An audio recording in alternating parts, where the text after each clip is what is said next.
Today, for the first time, images shown to the court in the Sean Diddy Combs criminal trial made public. Prosecutors releasing these exhibits. Pictures of Diddy's former girlfriend, Cassie Ventura, with what she says are bruises on her back and legs, as well as a gash above her eye. During her more than 20 hours on the stand, Ventura testifying that these injuries occurred during alleged assaults in 2013 and 2016. Also released today, these pictures from when Diddy was arrested at the Park Hyatt Hotel in New York in September of last year.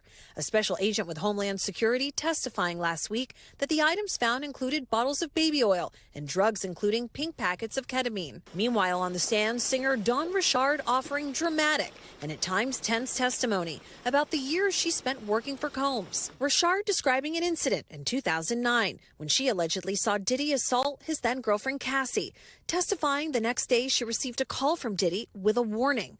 Richard testifying, quote, "He said you could go missing, that we could die," going on to say, "I was shocked, but also scared."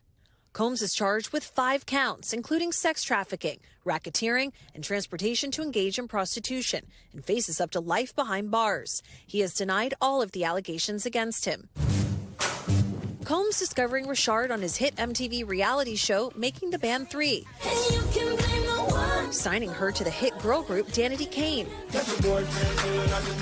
And then later the group Diddy Dirty Money. Diddy's defense team saying Richard's retelling of events has been inconsistent. When challenged today by Combs' attorney Nicole Westmoreland, as time progresses, your story changes. To which Richard responded, yes, adding that it's been difficult to remember these alleged incidents because she's, quote, tried to erase those memories. Combs' lawyer also arguing that Richard filed a civil suit against Combs in 2024, shortly after Ventura went public with her own accusations, saying that Richard only wanted money. But Richard saying it was about justice. Today's testimony wrapping up with a former friend of Ventura and a former personal assistant of Diddy. And Chloe Malas joins us now from just outside that Manhattan courthouse where everything is playing out inside. Chloe, day 1 of week 2, you have been in and out of that courtroom since the very beginning. We have already heard dramatic testimony and seen these pictures from the prosecution. What do we expect to happen this week?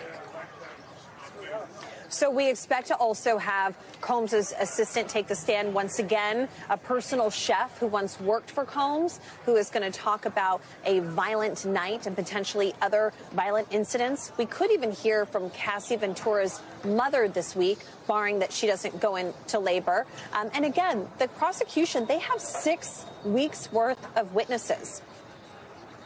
Chloe Malas, thank you.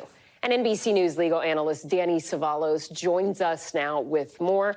All right, Danny, a lot of new evidence today, right, petering out, including photos that we have from the prosecution. Walk us through this new evidence and what has stood out to you so far.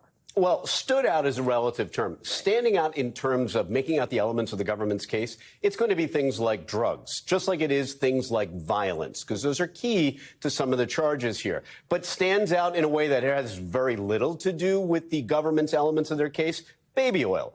Baby oil is one of those pieces of evidence that the government is very good at. They find a sticky, and I'm using that term figuratively, a sticky piece of evidence that jurors will hook onto. A good example is the gold bars in the Menendez case, for example. This is the kind of stuff that jurors remember. They understand it, and they put it in front of them in picture form, and it's something that they remember when they go to the jury room. Does it have a whole lot to do with the elements of the crimes charged?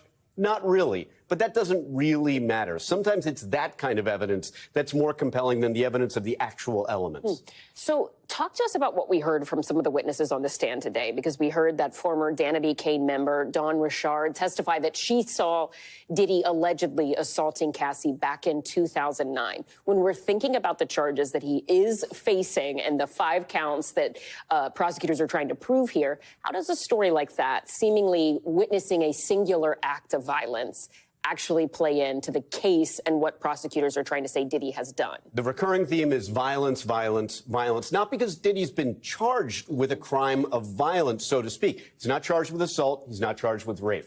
But the violence goes toward coercion. That's one of the elements of the sex trafficking charges. And why is that important? Because coercion requires the fear or threat of something like violence. Consider some of the other evidence today. Ventura apparently told James, Diddy's assistant, that she felt like she couldn't leave because she depended on Combs for everything. That sure feels like coercion, but it may not be coercion as it's defined in the sex trafficking law. So the elements are always key, and the violence really goes to the issue of coercion for sex trafficking, which is arguably the government's strongest charge. It carries the most severe penalties. Okay, so thus far, do you think prosecutors have been effective at trying to prove that? Yes, and the government, traditionally, federal prosecutors engage in what we defense attorneys call overkill. They shove a lot of evidence. So you're not just going to get one or two witnesses talking about violence. You're going to get a lot, and there are more to come. People that work for him, prostitutes, escorts, and you're going to hear all of these elements. They're going to sound redundant at some point, but the government does that because they don't like to lose, and they want to overprove every element of their case. All right, NBC's Danny Zavalos, thank you. Thanks for watching. Stay updated about breaking news and top stories on the NBC News app or follow us on social media.